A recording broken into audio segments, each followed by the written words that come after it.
Well, for November 19th, I can't complain about the weather.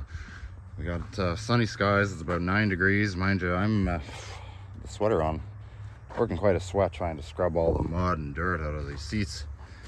So I came to a funny conclusion here this morning. I wasn't usually using 100% of my brain last night because I haven't eaten, well, since noon, and it was about 4:45, and I was like, oh, something ain't right with this stupid truck. So I'm sitting here, I'm like, why can't I adjust the front seats? And then a few minutes earlier, it's like I could move the back ones. Okay, so for whatever reason, this seat is supposed to be in the back. I didn't realize that they were even interchangeable, but I guess they are. I don't know if it was a accident by somebody or if it was done deliberate. I'm starting to think it was deliberate because grabbing a hold of this, no play. We grab a hold of this one, and there's a little bit of a tear there, which would be, you know, acceptable for the mileage. We got a little bit of play here. I'm hoping it's just something I can tighten up underneath where the bracket meets. So I'm hoping I can just flip it upside down and there's just something that needs to be tightened. But, you know, it would make a lot more sense. There we go. Why this should be in the front. Obviously, right? Like, it's obvious. Got some padding here, place to hang business cards or what have you, CD storage, you know. So, and a little nifty compartment for something else, ownership or whatever. So, anyway,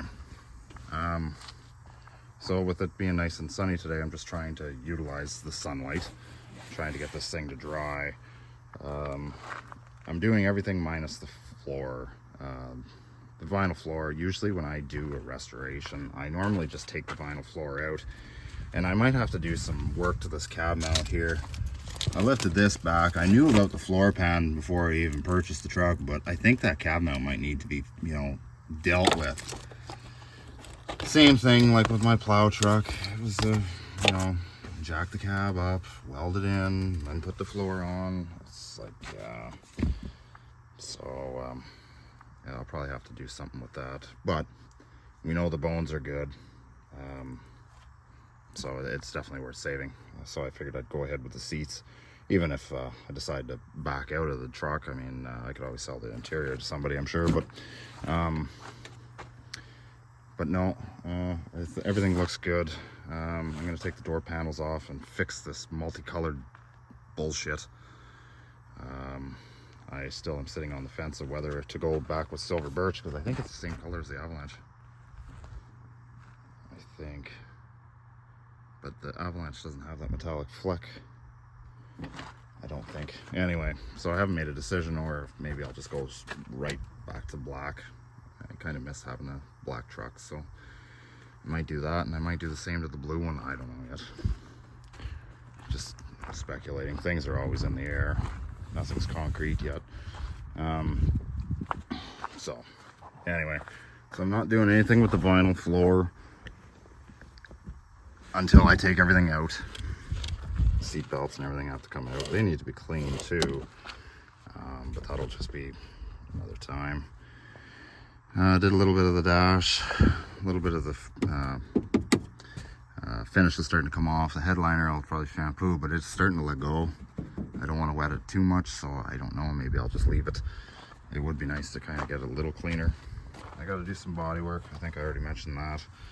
And this seat, I still have to shampoo it, but I got to do my bus run now, so I'll probably just leave it for now and then come back to it.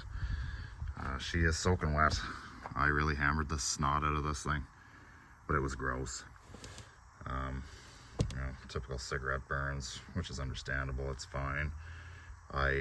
I can needle and thread with that, and I can actually fix that.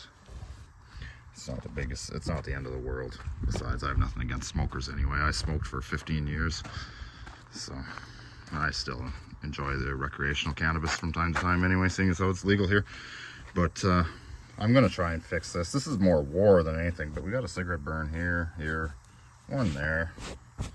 It happens, I've done it many times. A little bit of dirt has resurfaced there too, so I'll just try and tackle that on the back haul. But yeah, other than that, it's coming clean. I'm pleased with it. But yeah, I'll have to take the I'm gonna take the vinyl floor out and all that. I'm gonna gut the interior because I'm not sure the whole scenario on why this was done.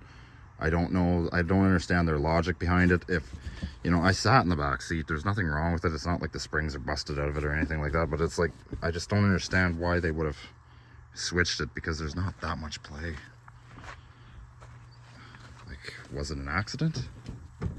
Like, there's a little bit, but it's not enough to, you know, not pass a safety check or anything like that. I've had vehicles with a heck of a lot more rocky seats than that. But I don't know. It's just really strange. I didn't even know they were interchangeable, but I guess they are. I guess you can switch the seats back and forth like that. I kind of figured something was off. It's like, why doesn't this thing have a lift-up thing? And it's like, it didn't bother me any, but then it's like, why does the back seat have one? And then I kind of put two and two together when I noticed.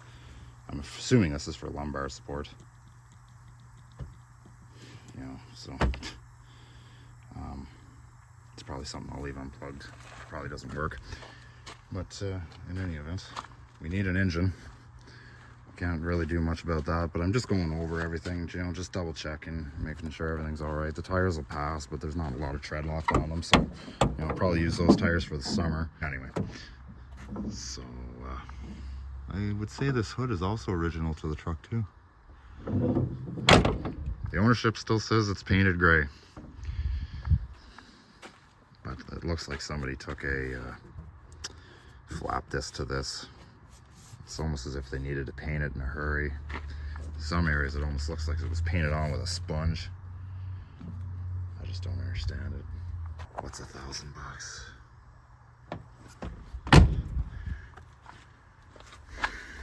Mind you, we don't know what we're dealing with either. We know the engine is seized, but we don't know the condition of the tranny, and we don't know if the four-wheel drive works, so there's always something.